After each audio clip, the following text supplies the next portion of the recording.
Hello, my name is Scott. I'm going to be your YouTube companion here for the next maybe hour or so. What I'm going to be doing on this channel is delving into metal albums. I'm going to be reacting to metal albums. They're going to be long videos. What I'm going to do to try to help you guys out with that is I'm going to put timestamps to my favorite songs in the description and in the comments, so that you guys, if you want to, you can fast forward to some of the songs that I really enjoyed, and probably some of the bigger songs, more well-known songs as well on the albums.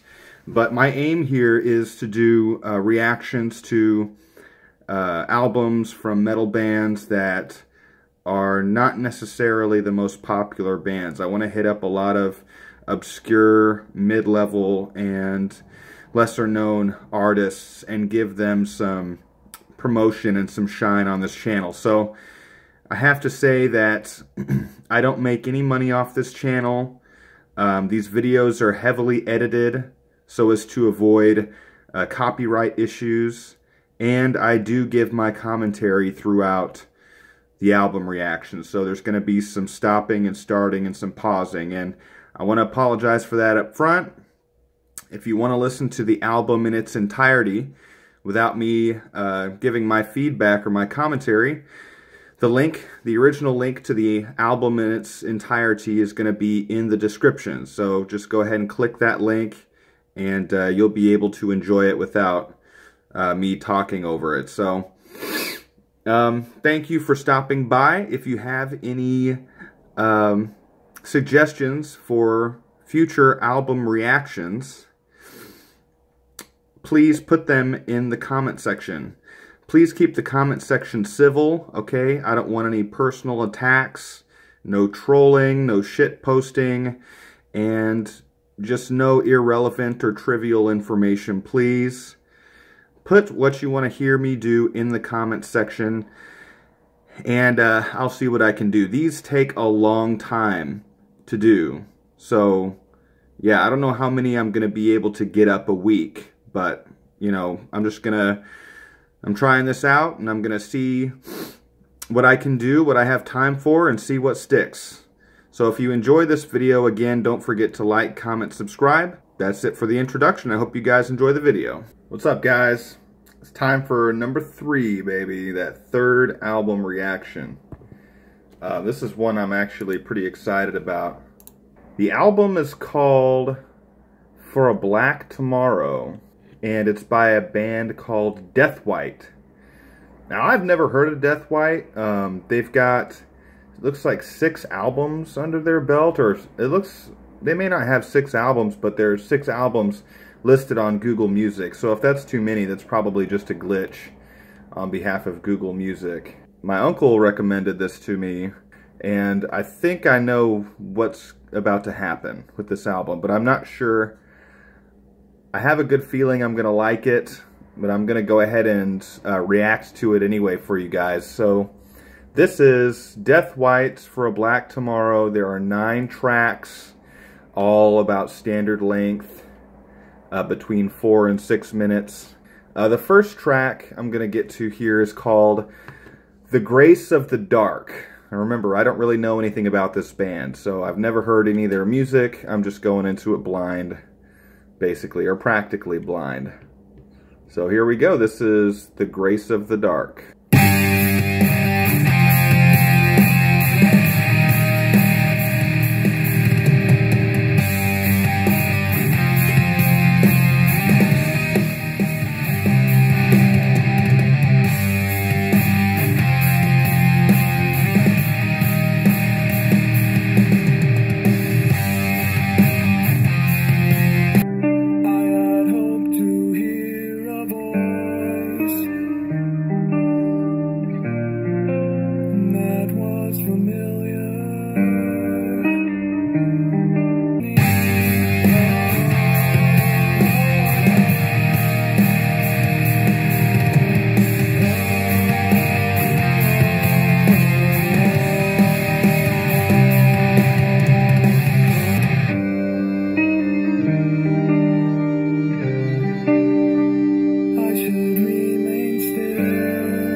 this is badass. The guy sounds a little bit like the guy from Anathema. I'm talking about the singer. He sounds... I don't really hear much catatonia in this, but maybe, you know, maybe I just haven't heard enough of it yet. I'm only halfway through the first song, so... Yeah, it's got a really cool vibe. I think his voice matches the music really, really well. He's got like a slightly tranquil, but also melancholic voice. And I think it really goes well with this style of, I'm going to call it alternative metal, because I don't know what else you want to call it. Some people may argue that, like, this is whatever, you know, everyone says, oh, this is like prog, or this is death doom, or whatever you want to call it. I think that he's got a good voice for this style of metal, where the songs are typically shorter. It's more based around maybe one or two major riffs. They kind of alternate these softer sections with the heavier sections. And it's just meant to be like pure ear candy, really. They're not going for any... It's not like Dark Fortress where they're going for some absurdly high, lofty, artistic summit, you know, or some goal. This is more just a straightforward, just something that you can, you know, put on your iPod and really enjoy. And you don't feel like you're being overwhelmed with all this complexity. Yeah, so far I really like it.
Voice, actually, now that I think about it, it reminds me of a lot of different people. He reminds me a little bit of the guy from Riverside.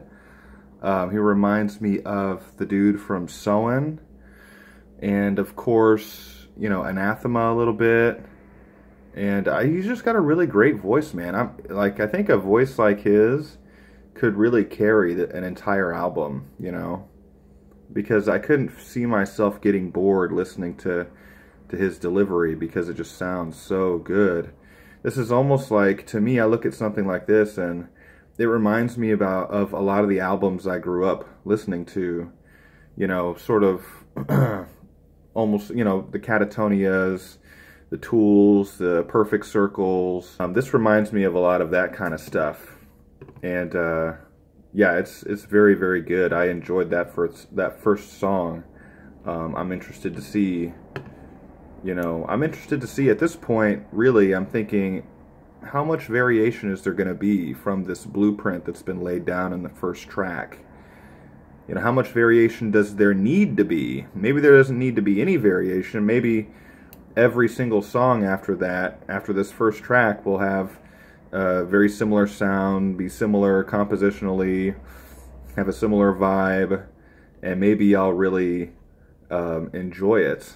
But after you hear that first track and you're kind of looking at the album cover and you've heard what people have said about it, a picture is starting to form, you know, of what this is. And yeah, I'm just curious how much the rest of these songs are going to adhere to that picture, or if there are going to be any big surprises on this album.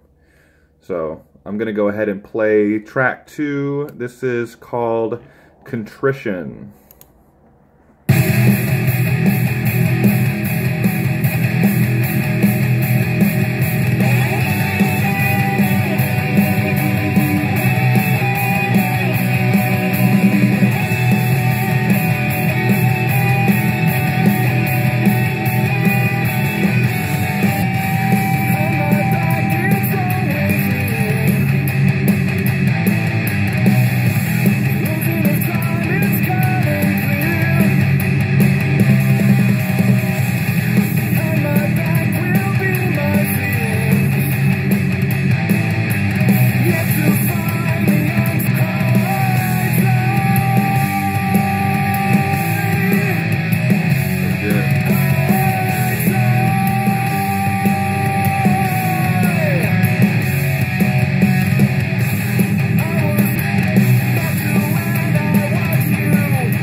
song is no bullshit right here, man. Came out right out of the gate, really heavy. The guy's still singing over the top of it, so it still sounds good. Some really cool melodic guitar playing there towards the beginning of the track. Yeah, this is definitely a song that I can tell is going to be probably one of my favorites on the album. Unless the rest of the album, you know, I just fall in love with it too, and then I'll just be like, oh, fuck it, I'll just play the whole thing. But yeah, this is a really cool song. I really like it in metal whenever bands are able to match really heavy riffing with melodic, clean singing. I think that doesn't get attempted enough, especially not in extreme metal. This isn't really a part of extreme metal, but I just wish more bands wouldn't automatically resort to the growling, because, you know, the growling is not something everybody should do. Like, growling itself is a unique skill, and people outside of extreme metal and outside of metal in general can't understand that. But I mean, instead of just having some dude who doesn't really have any talent or skill just barking into a microphone, and it's just this real generic, like, who gives a shit kind of growl. You know, if they can't find somebody who's got a really unique talent for that, then I'd rather them find a good singer, you know? Just something to make the vocals stand out. But yeah, this is definitely right up my alley right here.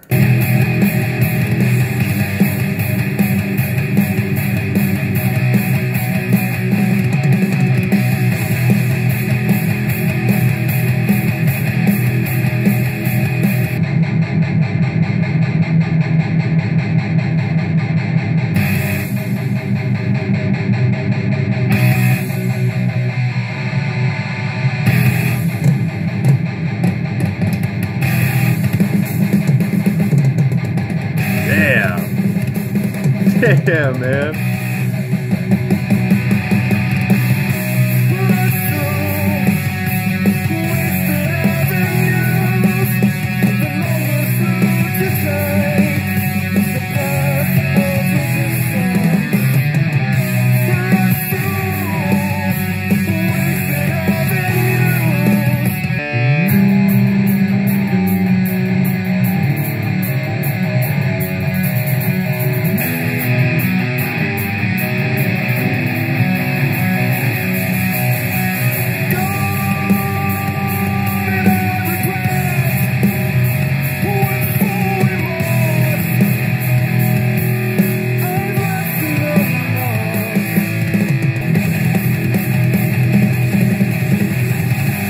Yeah, that was just a really fun song. Like, I don't get how, you know, if you like all of those other bands I've mentioned and that they mentioned in that review, and you kind of enjoy this style, that's just a really fun song. I think that, you know, different bands have different idiosyncrasies about them, even within that style. You look at something like A Perfect Circle, you know, that can be kind of melancholic and beautiful in certain ways.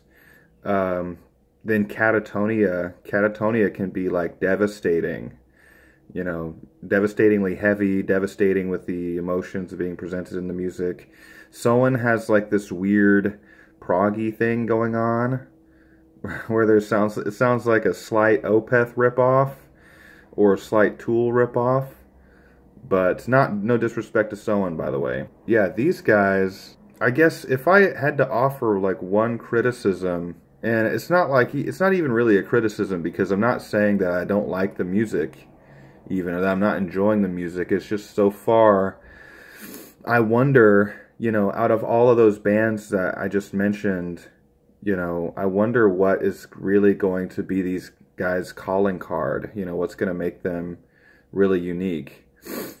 I love, so far, one thing that's kind of catching me off guard is the drumming, man. The drumming actually in certain spots can get pretty complicated, and that's not something I'm really used to hearing with music like this, so that's really cool. I'd be willing to bet $15 that this drummer, Danny Carey's one of his idols. Has to be Danny Carey, right? I'm gonna go ahead and yeah, I'm talking like I already know this band backwards and forwards. I've only heard 2 songs, but yeah, I'm gonna go ahead and play this 3rd track, and it's called Poisoned. 4 minutes and 56 seconds.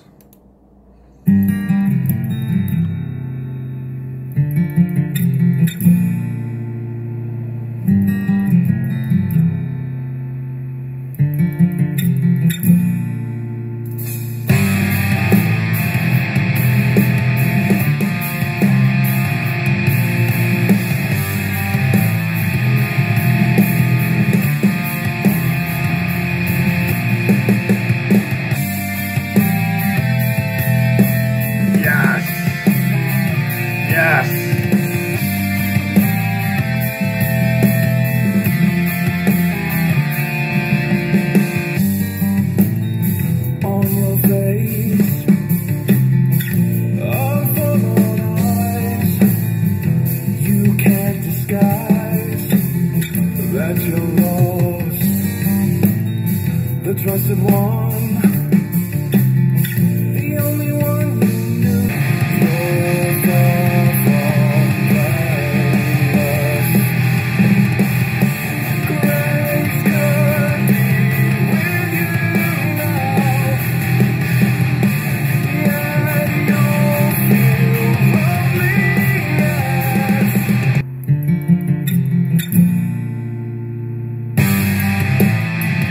In times of darkness, you will find decay.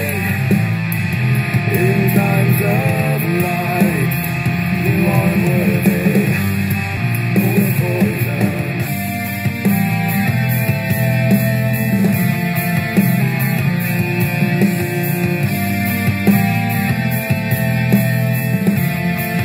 This is a song I can vibe out to, man. This is great right here. I love the acoustic guitar and the kind of heavier electric guitar sections going back and forth like that. And they kind of like are weaving in and out of that.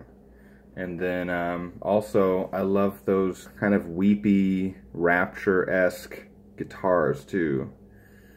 Like, that's classic. I don't know how did people categorize Rapture. I don't really remember what their official categorization is. This music is definitely moving over into that realm a little bit too, without the growling, obviously. But yeah, really cool to hear that in there. The acoustic guitar sounds great. The melody's really catchy. It's really smooth. It's really, you know, it's just in that perfect pocket, man. It's just a very, very catchy song. Very, very nice song to kind of vibe out to. So far, this is my favorite out of the 3 that I've heard so far. This is really good.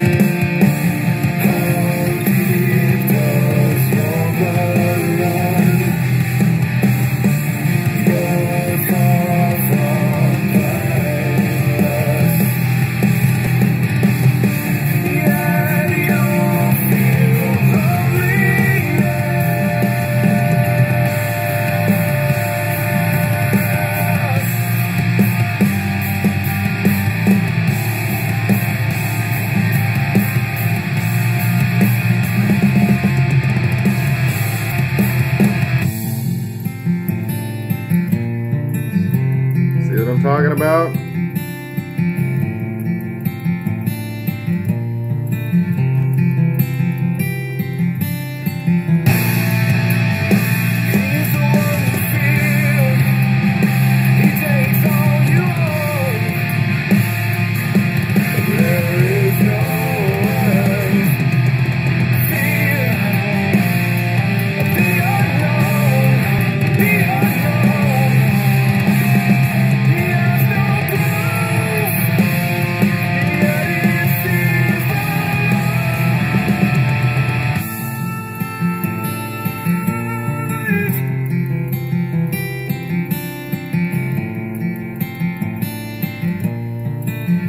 Man, that was really good. I really love that song. I think that's my favorite song so far, like I said.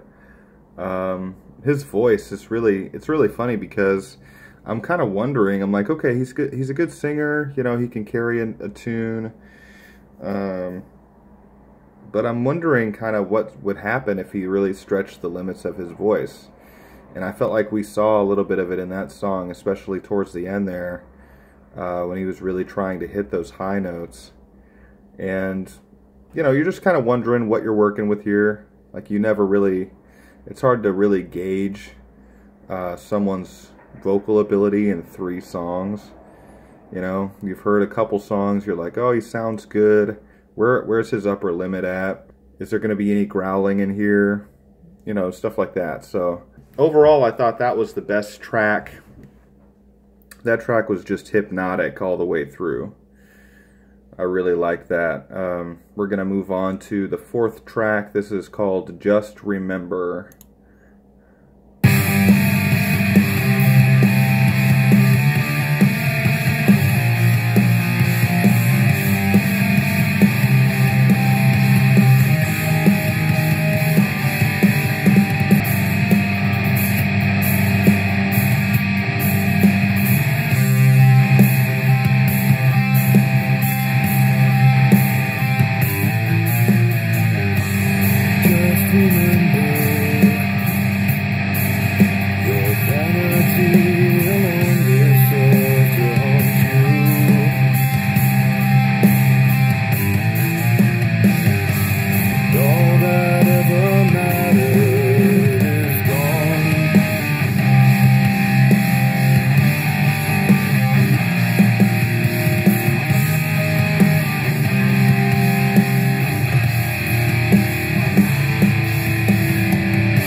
This track is good. I like some of the riffage in here. It's not making as big of an impression on me, I guess, as the first 3 tracks. I don't know what it is about it. It's just maybe I'm thinking too hard about it, or like I said, I do like some of the, especially I want to say around like the minute 30 mark. There was a really cool change up, and this brand new riff came in, and it was pretty heavy, pretty hard, pretty sinister. That was kind of cool. This track just seems like it's kind of breezing right by me. It seems like one of those tracks that like I'd listen to, but I would have no idea after it was done what I had just heard. There's still a lot of time left on this thing. It's still got a chance to kind of make an impression on me, but so far it's not really sticking out that much from what I've listened to so far from them. So you noticed I was kind of swaying back and forth like this instead of headbanging, because that's kind of how this song is. It's kind of lulling me a little bit, kind of rocking me a little bit.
Yeah, I guess for me in that song, the intro riff and the outro riff They were the same riff from what I can remember. That didn't really grab me that much, but I did really like the chorus in this song.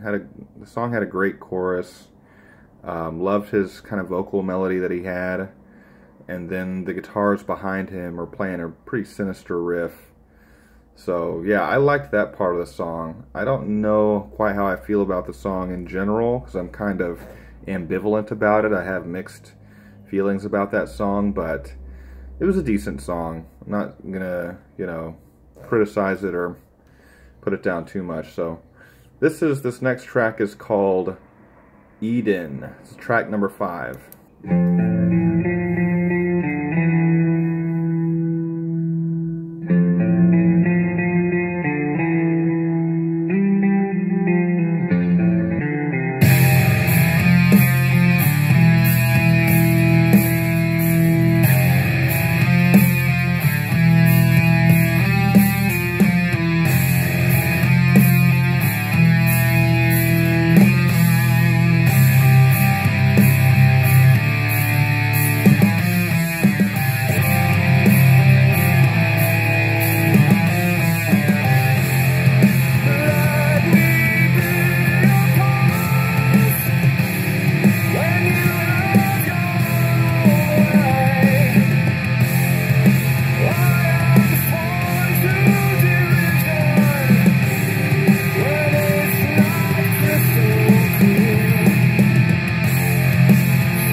Yeah, this song is so good, man. That intro riff was super doomy, and then it just kind of like slowly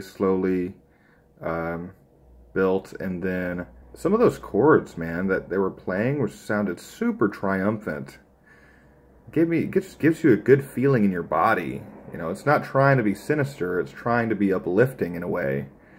And I thought he did a really good job nailing the different high notes that he was trying to hit. And yeah, I just really like this song, man. I think this is my favorite, besides Poisoned and Contrition's up there too. Those 3 are definitely my favorites on the album so far. The Grace of the Dark I thought was good, and then Just Remember I thought was just kind of okay. It was an okay song with a good chorus. But this song, man, this is, again, I could listen to this song over and over and over again. This is great stuff right here.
Yeah, I like how they had, towards the end of the song, they dialed all the distortion back, and they just had this, almost like this acoustic section. It wasn't an acoustic guitar, but it was electric guitar played, I guess, with no distortion on it.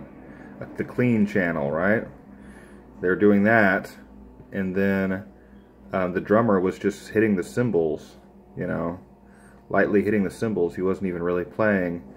And you're thinking, okay, are they going to finish the song out this way? And then, wham, they bring all the distortion right back. And then, towards the end of the song, he starts wailing away, you know, vocalist. So yeah, that was just from start to finish, man, that was an excellent, excellent song. That's probably my favorite on the whole album so far. Poisoned is up there too, and Contrition, but that was a fantastic song. I loved kind of how doomy it was, but also how triumphant it felt and sounded. And I thought that was the best vocal performance that he's given on any song this entire album. So a lot of great things to like about that song. This next song is called Dreaming the Inverse, and it's track number 6.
More of the same, man. This is not, it's compositionally, there's not too much, you know, going on in this song that hasn't happened on the other tracks. It's very, you know, I like the way they're able to go back and forth between these heavier riffs and these somber acoustic sections, man. It makes me want to cry. Like one moment I want to cry, and the next moment I want to like get up and beat my chest, and you know, it's just very it's just very dynamic music. This song in particular, I really like. I keep saying, you know, it's easy to get locked into saying this all the time, but I really like the riffs in this song. Maybe I can back it up and show you guys specifically what I'm talking about.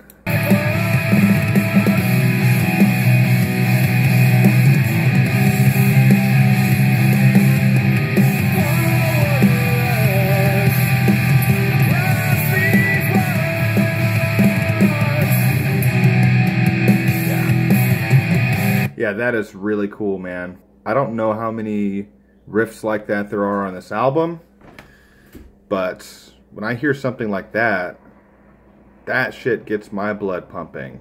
That gets me excited because that is, you know, it's ugly, it's melancholic, it's dirty, it's grimy, it's like all of those things. It's got so much character to it when he's playing those chords. Then on top of that, you've got the vocalist singing these cleans, and then they'll switch away from everything entirely, and then all of a sudden it's the clean channel with the electric guitar. You know, I haven't heard very many genuine acoustic guitars on this album. I don't think I've heard any. If I have, then somebody please correct me, because I don't want to shortchange them and say, oh, that's not a real acoustic. Specifically with that section that I just went over, you know, they moved out of that initial kind of section and riff, and then they kept the same riff, but it was parsed up, and it was slowed down, and the whole, you know, I guess people call it a groove, but that's really what it is, man. The entire vibe changed completely, but you're still hearing the same riff. It's just being presented to you in a different format. That was really cool too. I loved how they did that. So I'm gonna play the rest of this song.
I'm gonna go ahead and knock on wood right now that this album keeps up this momentum, because that's 3 out of the last 4 tracks, man, that I just thought were amazing, were fantastic tracks.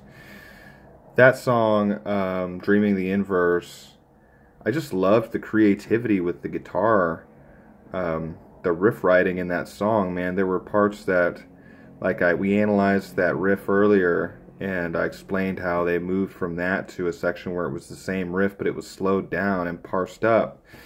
And then there's these cool, like on the back half of the song, there's some really cool arpeggiated riffage happening. And in metal, with the distortion, when you know, hit each note of that chord and it rings out like that, like, artists in black metal have been doing that for years and years and years now, and this guy's doing it here in this song with that riff, and it just sounds super awesome, man. It sounds really sinister, really evil, really powerful, and yeah, I loved that song, Dreaming the Inverse. That was fantastic. So we're going to move on now to track 7, Death and the Master. This song is the longest on the album. It's 6 minutes and 26 seconds.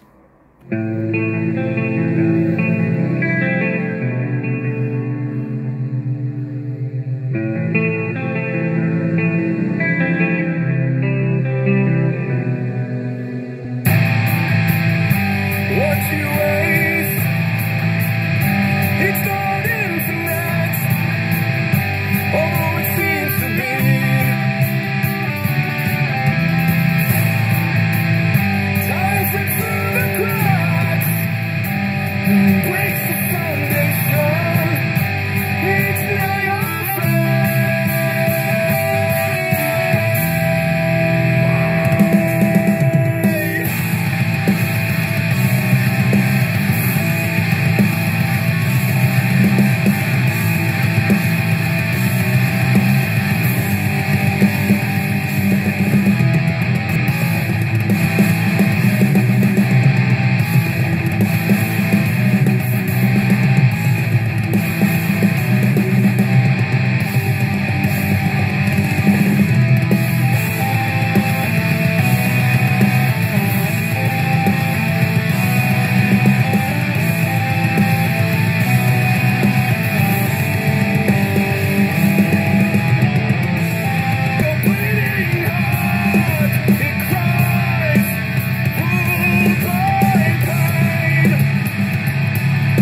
this song is amazing.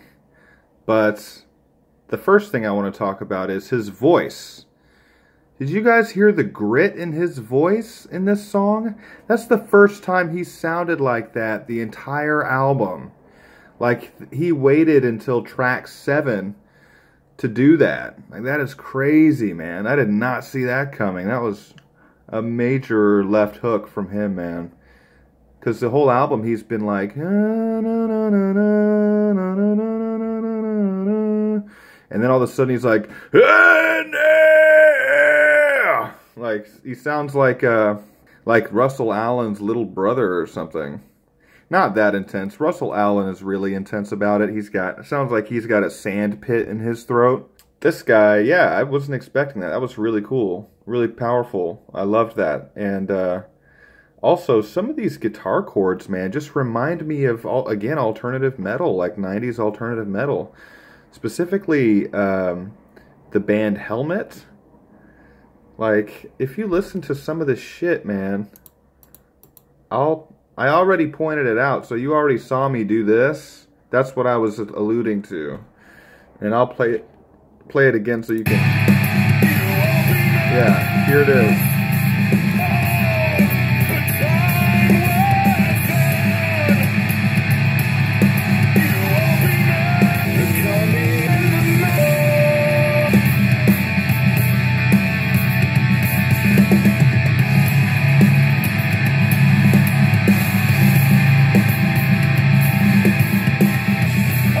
That's Helmet, man. That's like 90s alt metal all the way, dude. So I think there is some of that in here as well, as well as obviously some other things like Rapture, you know, possibly Catatonia. I definitely hear a lot of that in here too, but I'm just saying, you know, some of it, sometimes I'll hear the way they'll play a certain chord with the right distortion, and it'll just bring me back. You know, bring me back to another guitar sound with another band and another time, and I'll be like, man, it's almost like having a flashback or something. It's really crazy. But yeah, just all of that aside, I just want to say that I adore this song. This song is a great song. I'm going to go ahead and finish the rest of it out.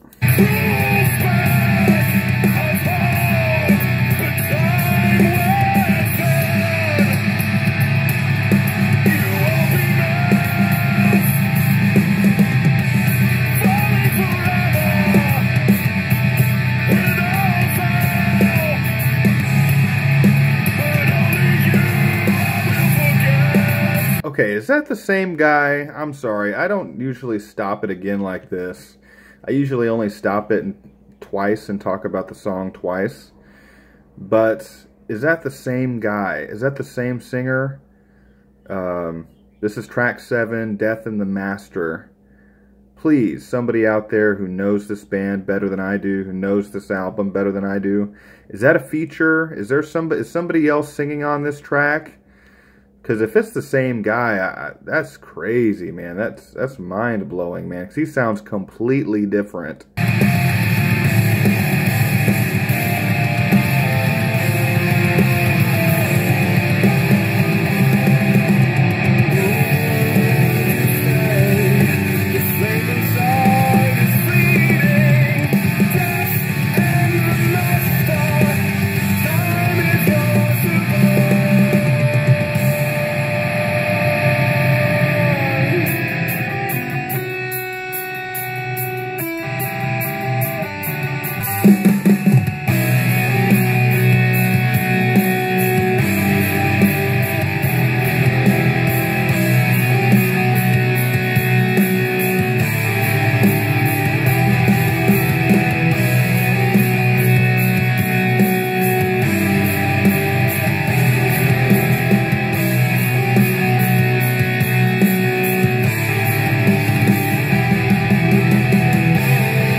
Man, I almost forgot to stop that one. That was intense, man. That was just when I thought they were about to lose me near the last third of the song. The music got all quiet and there was like the lone guitar playing this kind of strange melody. And I'm already disoriented because of the guy's voice. And I'm like, okay, what the fuck's going on here? Then they drop into this like perfect melodic death doom section, man. This like riff and groove, and it just sounds fucking amazing. It sounds like Rapture. It sounds like early 2000s Rapture. It sounds amazing. This song, I thought this song was just as good as anything I've heard so far. You can add yet another one to the list, man. This was good. It's long for these guys, but it's still really good. The next song is called Prison of Thought. It's the 8th track.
This dude has the most amorphous voice I've ever heard, man. I can't put a finger on it, man. This song itself, as I'm listening to it, and the way he's singing it, and with these acoustic guitar passages, there you are at the acoustic, right? I'm getting all these images of like, and memories of like bands like Stained and Seether and like acoustic Godsmack stuff. I'm like, what the fuck is going on? And then it gets really heavy for a second. It's like reminding you that it's still, you know, it's still metal. Yeah, I'm perplexed as shit by this song. This song's making me feel all kinds of things, dude. I don't know what's going on in this song. I don't know whether I'm in, you know, 1999, 98, you know, 2000, listening to like some fucking alt rock. Again, whether it's like Death Doom, you know, it's just really weird. But it's cool. I like it. I like the title of the song too, Prison of Thought. Oh.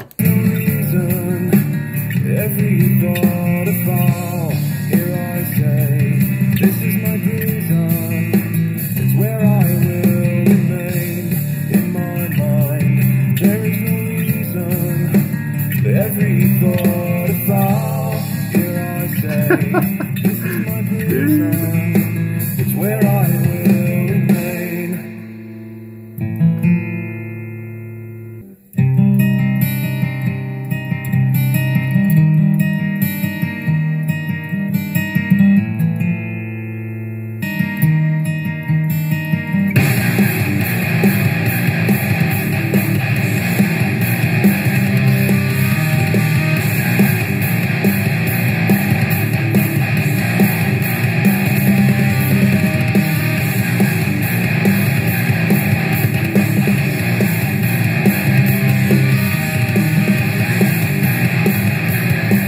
Dude, if he started growling right now, it'd be so fucking perfect. Let's see if he does it.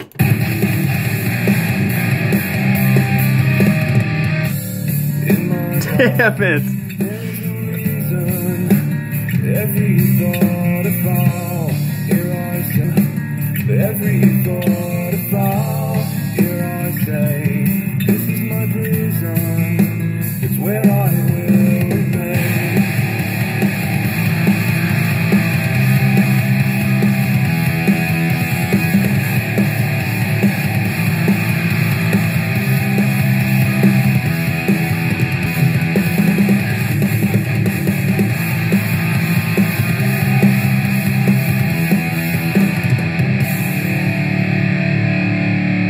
This was the best song on the entire album, I think.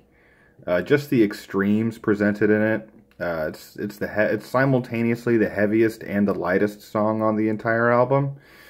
So, you know, you can try to figure that out. I'm a sucker for some of that acoustic stuff, man. I grew up listening to stuff like that. Then, you know, kind of grew into the heavier stuff. So this song, in many ways, is like as the story of my musical journey throughout my entire life.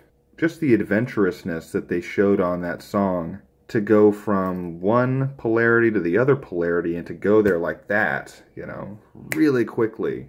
A lot of bands don't try stuff like that, because then if they do, people complain and they say, oh, that transition was a little jarring, that felt a little bit out of place, I don't know if that made sense right there. So bands don't really try that kind of stuff very often. Yeah, a lot of bands incorporate acoustic elements into heavy music. That's not new. But it just, the transitions in this song, like from one to the next, you know, the way that super heavy section towards the end came in, it was jarring, but it didn't feel out of place to me per se. To me, it was incredible. It was so out of left field. It was such a left hook. I wasn't expecting it, and that's what I cherish more in music over anything else. Being, you know, pleasantly surprised by something. Like, to me, that is the best when you're experiencing a new album for the first time. No one wants to listen to an album and they feel like they know everything that's going to happen. It's just like watching a movie at the movie theater. You know, you want to be surprised at how good it is. And it's their job, you know, it's the director's job to throw in some left hooks in there. Some plot twists and turns, things that you don't see coming. And for me, that song, Prisoner of Thought, was a definite plot twist on this album. Because they could have played it safe, man. They could have churned out 2 more tracks like the opener or the 4th track and just finished out the album. But they went for this super cagey, you know, kind of bipolar track with Prisoner of Thought. Or Prison of Thought. So yeah, I thought that was good. I'm going to listen to the final track. It is called For a Black Tomorrow. It is the title track on the album. It's the, like I said, it's the final track. It's the closer. So yeah, this track, they must have thought very highly of this track to make it the closer and the title track. So we'll see what's going on.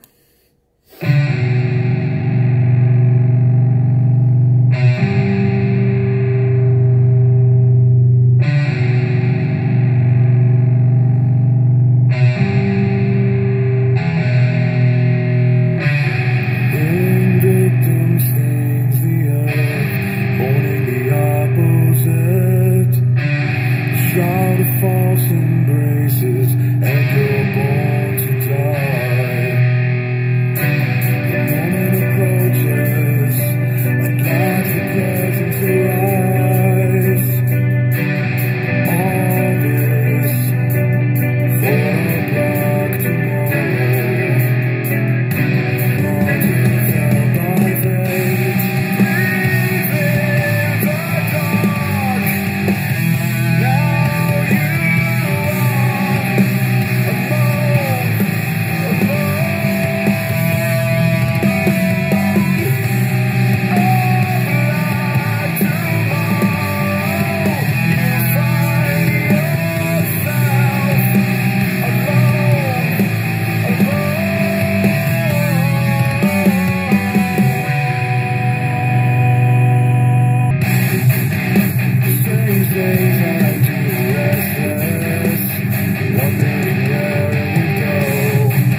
This is like the catchiest song on the entire album for sure, man. This is like, if I was gonna introduce somebody to this band who wasn't really big into metal, or, you know, I would show them this track first.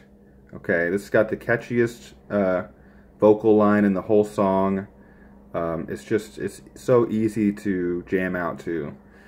I love his vocals in this song, man. Did you hear how high he was getting and how long he sustained that note in the first third of the song, man? When that first big, heavy section dropped and he started singing, man, he sounds great on this track. This might be one of his better vocal performances on the entire album. I'll have to go back through and listen to it again to compare them, but to me, this is very catchy, very good vocally. You know, I don't see how somebody who enjoyed the rest of this album, like, I don't really see anybody listening to this thing and liking a bunch of other songs and then not liking this song. Like, that doesn't make a lot of sense to me.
Final thoughts on the album. The only song that I didn't really dig all the way through was the fourth track, Just Remember. And that's only because the intro and outro riff I thought was kind of boring. But I still thought that song had a good chorus. The Grace of the Dark was good, but in hindsight, listening to these other tracks, it's a little bit forgettable. But yeah, I've only heard it one time, so it's natural to forget songs you've only heard one time. But yeah, everything else on this list, man. The second track, Contritioned, Poisoned, the fifth track, Eden, and then everything after Eden, you know, 6, 7, 8, 9, like all these songs, man, I thought were fantastic songs. These were all really good. So yeah, I'm still a little bit torn with this band though, because they are invoking some of the same sounds that I'm familiar with other bands I like. Bands like Rapture, Helmet, Catatonia, Soen. You know, somebody even mentioned Impure Wilhelmina. I'm still kind of searching for what's going to make this band unique in my mind. What's going to be like their calling card. And it's not a huge issue. It's just something that all of my favorite bands and all the bands I really love, they usually have something unique about them and about their sound. I think sometimes bands can fall into the trap of sounding too much like their predecessors, you know? I definitely think these guys are good songwriters, and I think that the guy that's the vocalist for this band is a really good singer. And there were a couple of tracks in here. The last track, For a Black Tomorrow, was one of them, where he really showcased his vocal ability. I would love for their next album to see more of that. I'd like to really hear him stretch. You know, it's good to have the melodic cleans, you know, that are kind of like mid-level or soft or whatever. Like certain, you know, people have made a career doing that. I really like vocalists that are willing to take it from 0 to 100 in the space of one song, you know. And I thought he he was really showcasing some of his upper range and some of his vocal talent on that last song. And there was another song in there that I talked about. I can't remember which one it was. It might have been Dreaming the Inverse was the other one I thought that he performed really well vocally. So overall, man, I'm really pleased with this album. There's definitely a lot of tracks from this album that I'll be able to replay over and over and over again. So I want to thank you. This album came recommended by my Uncle Vance. He's probably the biggest metalhead I know, and he recommended this to me. Vance was a good recommendation, man. This was really, there are a lot of good songs on here, and based on the stuff that I know you already like, this makes a lot of sense as to why, you know, you would recommend something like this, because this is definitely right up your alley. Thanks again. This is Metal Album Reactions. Guys, if you liked this video, don't forget to like, comment, subscribe below. Let me know what other albums that you think are underappreciated in the metal genre, or albums by up-and-coming metal artists that you want to see reviewed on this channel. Put those suggestions in the comment section, and I'll see what I can do. The next album after this is going to be by a band that signed to Willowtip. They're called Sludge, and from what I have read, it's progressive technical death metal. So that sounds totally different from this, but so that sounds like that's going to be interesting. Guys, stay tuned for that. Let me know what you want to hear next, and thank you for watching this video, and I'll see you next time.